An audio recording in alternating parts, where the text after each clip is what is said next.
Jérôme, je te laisse la parole pour ta chronique Ticket to Teach. Oui, et bah, c'était une chronique qui était pas si simple que ça en fait, à faire. Je m'étais dit: «Bah, jeu d'enfant, ça va être un jeu d'enfant» Mhm. et bah, pas tout à fait, ouais. Si tu veux lancer un Tu petit peux faire ça en jingle. régie maintenant. Alors donc ce nouvel épisode de Ticket to Teach, je propose d'examiner les jeux de société pour enfants au-delà des perceptions traditionnelles. Alors en matière de jeux d'enfants, on est capable du meilleur en termes ludiques comme du pire, notamment en termes de promesses éducatives. Donc, tous ces jeux possèdent, je pense, un riche potentiel, mais que peut-on dire exactement de leur capacité à éduquer? Quel pont créent-ils entre les générations? Et peuvent-ils être recontextualisés pour d'autres usages pédagogiques? Enfin, que relève leur game design sur la manière dont nous pensons les jeux et leur public? Et donc, je vous propose d'essayer de faire une petite analyse critique et nuancée comme à mon habitude. Je me redresse parce que c'est le moment de fierté, c'était marqué «Sois fier» à ce moment-là. Les vertus éducatives des jeux de société pour enfants sont souvent mises en avant.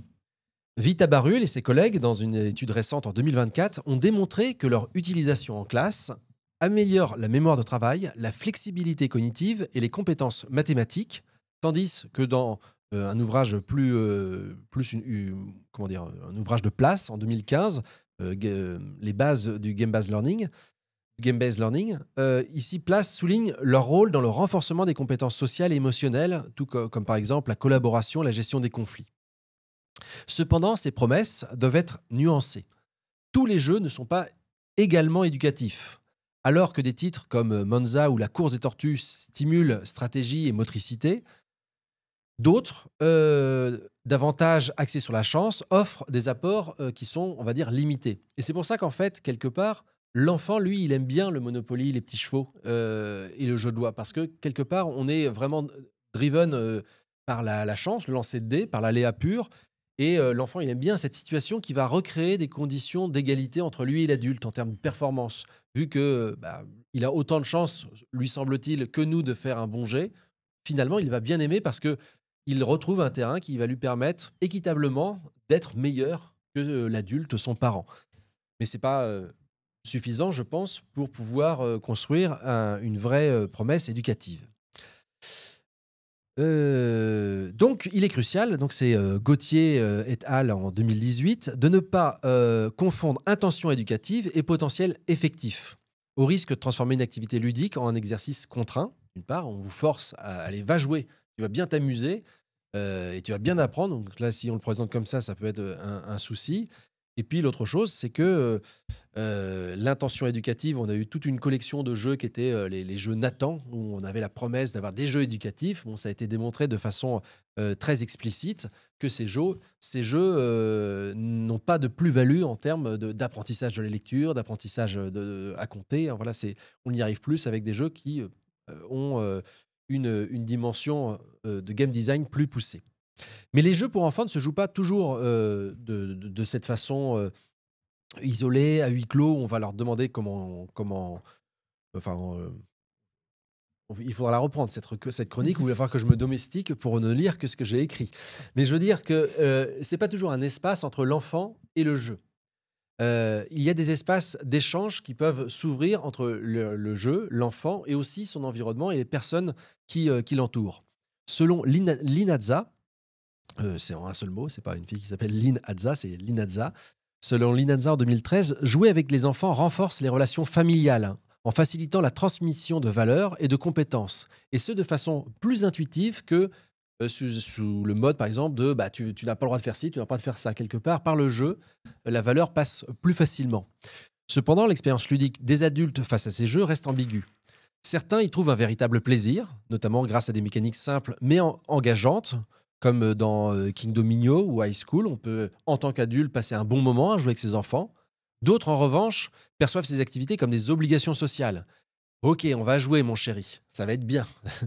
Ouais, un memory, il va mettre une pâtée. Donc cette attractivité pour les adultes repose sur des facteurs clés tels que la stratégie, dissimulée sous une surface ludique, et des matériaux visuellement attractifs. Le potentiel des jeux pour enfants ne s'arrête pas à leur public d'origine. Ils trouvent une nouvelle pertinence dans des contextes éducatifs destinés aux adultes.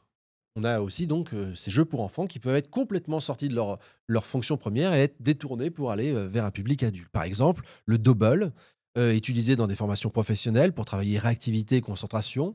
Le Dixit également, hein, cela dit, je ne le mettrais pas à la catégorie des jeux pour enfants, à vrai dire. Mais ces jeux de photolangage, quelque part, on pourrait les prendre comme ça. Et ces jeux peuvent stimuler la créativité pour amorcer des discussions.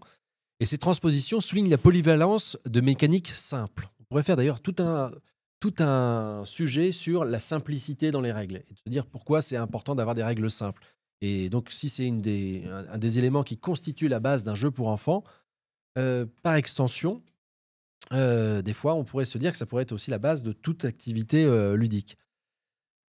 Mais comme le souligne Gray par rapport à cette polyvalence simple, Gray en 2017, il explique que les activités doivent être soigneusement contextualisées pour éviter une perception infantilisante. Parce que même si j'utilise un jeu simple avec des adultes, si je ne donne pas une valeur supplémentaire, ici on peut avoir donc ces effets d'infantilisation. C'est des choses souvent d'ailleurs qu'on nous oppose en formation avec des adultes. Quand on arrive avec un jeu, ils disent mais c'est bon, je suis un adulte, je ne joue pas, c'est pas sérieux. Et donc le succès de ces approches va reposer sur la capacité à expliciter la pertinence pédagogique et leur ancrage dans les objectifs, leur ancrage dans des objectifs clairs. Le design des jeux pour enfants, pour revenir dessus, lui, il obéit à des contraintes précises. Donc les règles doivent être intuitives. Et on va avoir des règles même si elles sont complexes, il faut qu'elles puissent être facilement intégrées. Le matériel doit être généralement attractif. Il y a souvent une dimension kinesthésique, il faut qu'il soit manipulable. Et il y a la question de la durée de partie pour maintenir l'attention. Donc, les parties qui dépassent la dizaine de minutes sont généralement proscrites, y compris sur des jeux, là, je vois Labyrinthe, on pourra peut-être reparler, là, Où va-t-il? Voilà, c'est des jeux qui doivent aller toucher à la limite de la concentration de l'enfant, et c'est sur une demi-heure, 40 minutes peut-être. Ce qui, voilà, rapporté à l'âge, comme pour les chiens, là, rapporté à un âge adulte, renverrait 40 minutes pour un jeu pour enfants, bah, ça fait une partie de 4 heures pour un adulte. Ce qui fait que tout le monde ne sera peut-être pas en capacité de pouvoir maintenir l'attention. Rhino et Hero, donc c'était pour parler aussi de certains jeux de la très très riche et très très bonne collection des jeux ABBA. Donc Rhino et Hero, ça combine stratégie et habileté motrice, donc dans une approche qui est vraiment très accessible. On comprend tout de suite ce qu'il faut faire et en même temps, les parties sont très tendues, voilà, très stratégiques. Le choix du design, il est pensé pour des enfants et donc ça, du coup, il y a une universalité dans l'approche. Mais ce n'est pas tout. C'est-à-dire que la simplicité, c'est pas simplement on fait des jeux simples pour qu'ils soient simples. Derrière, on a l'idée de l'ouverture, de la perspective. Plus c'est simple, plus c'est universel, plus j'imagine que les graphistes seront d'accord, plus on a de possibilités de pouvoir embarquer du public. Ça, c'est ce que Gauthier rappelle, hein. Donc, les mécaniques épurées remportent généralement une plus grande adhésion parce que c'est des sources d'inspiration qui sont plus universelles. Et donc, c'est comme ça, généralement, si on veut un jeu tout public, on fait des choses qui sont très épurées. D'ailleurs, ça m'amène à une question philosophique assez fondamentale. Est-ce qu'un jeu, on peut le réserver à un public donné? Est-ce que le concept même de jeu pour enfants, ça a du sens? Johan Huizinga, s'il était invité à cette table, nous dirait certainement non. Parce que lui, il considérait le jeu comme une activité universelle qui transcende l'âge et la culture d'ailleurs. Pourtant, les jeux pour enfants sont souvent perçus comme des artefacts limités à une tranche d'âge.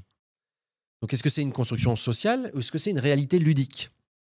Donc, des exemples comme Looping Louis, c'est le truc assez, alors, c'est assez amusant, Looping Louis, ou je sais pas comment ça s'appelle en français, Louis, le fou du volant, enfin le fou de l'avion, je sais pas, Louis le volant, je sais pas, non, Looping Louis. Et c'est un axe, on est à 4, et puis en fait, on balance le truc et ça va aller détruire des éléments de la tour du voisin. Le fou volant. Le fou volant. Voilà. Et c'est vraiment, bah, voilà, c'est vraiment. Il y a un public adulte qui adore jouer à Looping Louis. Il y a un vrai public adore qui aimerait jouer. Ah oui, vraiment. C'est comme la série des Zombie Kids, la Zombie Kids Evolution. Zombie Kids qui est vraiment pensé pour un jeu pour enfants, ben voilà, c'est un public vraiment qui dépasse ceux pour lesquels ils ont été designés. Donc notamment dans les contextes de jeux d'ambiance, jeux d'apéritif. Des fois, si on veut sortir de quelque chose qui est un jeu pour enfants peut faire un très bon jeu d'ambiance parfois. Donc, comme le souligne Goodman, c'est souvent l'interprétation d'une œuvre qui en définit les frontières, je vous en parlais la dernière fois, et non ses caractéristiques intrinsèques. quelque part, c'est celui qui reçoit l'œuvre qui en est maître, moins que l'auteur qui l'a pensé et destiné vers un certain public. Ça me fait penser à une petite anecdote qui n'a rien à voir, mais je l'aime bien, c'est sur le design de la Twingo, qui avait été pensé pour les étudiants. Et quand Renault design la Twingo, ils se disent on va faire la voiture pour les étudiants. Et donc ça a touché, ils avaient tout pensé, les couleurs, les formes, en disant c'est un truc, c'est rigolo. Et donc ça a touché très très bien le public des plus de 65 ans. Et que pourtant ils avaient eu des ergonomes et des designers qui étaient catégoriques, ça va faire un carton chez les 18-25 ans. Bah non, parce que 18-25 ans, ils voulaient une 205 GTI rouge avec un béquet arrière pour frimer en passant devant le bar PMU. Donc, les jeux de société pour enfants ne se limitent pas à leur public initial. Ils offrent des promesses éducatives, facilitent les interactions intergénérationnelles et s'adaptent à des contextes variés. Mais pour exploiter pleinement leur potentiel, il est nécessaire donc de dépasser les perceptions réductrices et de les considérer comme des objets culturels, évolutifs.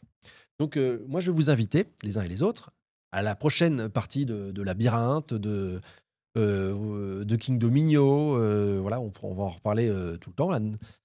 Et ben, vous posez cette question, est-ce que le jeu il est réellement destiné à un public particulier ou est-ce que c'est nous qui limitons son potentiel? Est-ce que quelque part on ne se bride pas? Est-ce qu'on n'est pas finalement un peu snob? Et je vais finir avec une citation, parce que j'aime beaucoup rentrer dans une compétition inutile mais magnifique avec mon voisin de gauche. Comme le disait Walter Benjamin, dans l'œuvre d'art à l'époque de sa reproductibilité technique, le jeu est l'affirmation de l'inachevé. Et donc les jeux pour enfants, avec leur simplicité et leur ouverture, incarnent, je pense, cette capacité à transcender les âges, à devenir des espaces où chaque joueur, chaque joueuse, quel que soit son âge, participe à la création collective et à l'apprentissage mutuel. Merci Jérôme. Alors je pense qu'effectivement, on a les applaudissements publics maintenant, merci. C'est charmant.